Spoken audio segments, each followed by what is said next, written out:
चार दल बीचको सर्वोदय सहमतिले नेपाली राजनीतिमा नयाँ बहसको थालनी भयो। संविधानका कतिपय विवादित विषयलाई थाती राखेरै भए पनि संविधान बनाइ छाड्ने अडानमा छन् दलहरू। तर अहिलेकै अवस्थामा ल्याइने संविधानले मुलुकमा थप द्वन्द्व बढ्ने असन्तुष्ट पक्षको दाबी छ।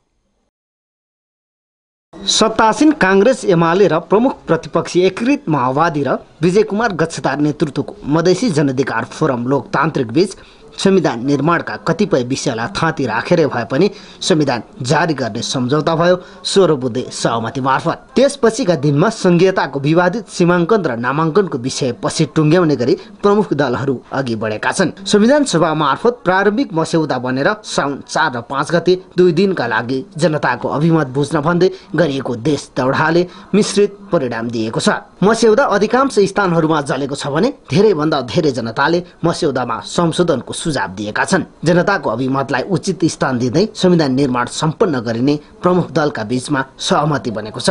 तर उत्पीडित समुदायका महत्त्वपूर्ण माग र मुद्दालाई पाखा राखेर बन्ने संविधानको कुनै अर्थ नहुने आन्दोलनरत मधेसी मोर्चाको घटक संघीय समाजवादी फोरमका केन्द्र सदस्य रिजवान अन्सारीको दाबी छ। एक थान मात्रै संविधान नेपाली जनताले चाहेको होइन, हामीसँग धेरै संविधानहरू छन्।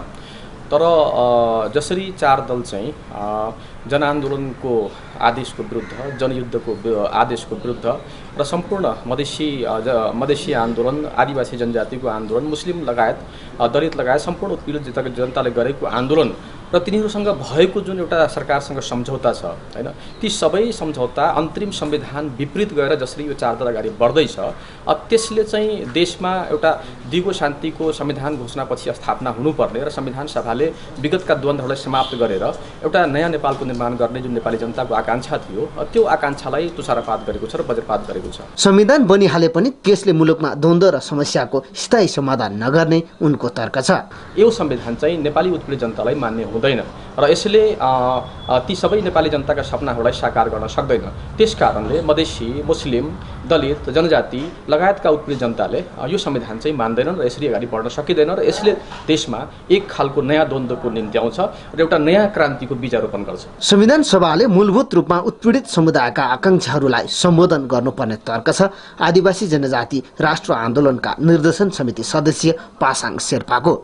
उनका अनुसार मस्यौदालाई हेर्दा उत्पीडितका अधिकार समेटिएको देखिँदैन, तसर्थ यो संविधान जहिले जारी भए पनि त्यसले आफूहरूलाई कुनै अर्थ नराख्ने उनी बताउँछन्। पहिचान सहितको संघीय संरचना, आदिवासी जनजातिहरूको आत्मनिर्णयको अधिकार, उनीहरूको स्वशासन र स्वायत्तता, राज्यको हरेक तह र तबकामा उनीहरूको समानुपातिक समावेशी प्रतिनिधित्व, त्यसै गरिकन प्राकृतिक स्रोत साधनमाथि उनीहरूको अधिकार, उनीहरूको भाषिक सांस्कृतिक अधिकार र समानताका विषयहरू चाहिँ अब संविधानको मस्यौदा हेर्दैखेरि नसमेटिने भयो भन्ने कुरा निश्चित भइसकेपछि अब यो राजनीतिक दलका नेताहरू र उहाँहरूले साउन 25 गते संविधान बनाउँछु भन्नुभए पनि, अर्थात् साउन चाहिँ मसान्तमा बनाउँछु भन्नुभए पनि हामी आदिवासी जनजातिको लागि त्यो समयले केही पनि फरक परेन। शेर्पाले भूकम्पका कारण मुलुक तहसनहस भएको मौका छोपेर र वर्षायाममा आन्दोलन उठ्न सक्दैन भन्ने योजनासहित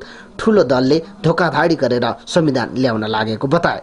आफूहरू संविधान मान्ने पक्षमा नरहेको उनले जिकिर गरे। भूकम्प पीडित जनताको सेन्टिमेन्टलाई ब्ल्याकमेल गरेर आदिवासी जनजातिका अधिकारहरू खोसिने काम जुन ढङ्गले भइरहेको छ, त्यसै गरी एउटा वर्षातको समय आन्दोलन उठ्न सक्दैन भन्ने एउटा चाहिँ खेतीपातीको समयमा आन्दोलन उठ्न सक्दैन भन्ने निष्कर्ष निकालेर हतार हतार आदिवासी जनजातिको अधिकारहरू खोसिएको जनआन्दोलनको म्यान्डेट विपरीत संविधान लेख्ने काम गरिराखेको छ।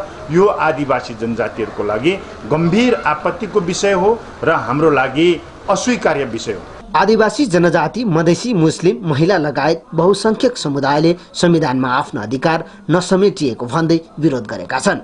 संशोधन गर्नुपर्ने र थप्नुपर्ने माग समेत गरेका छन्।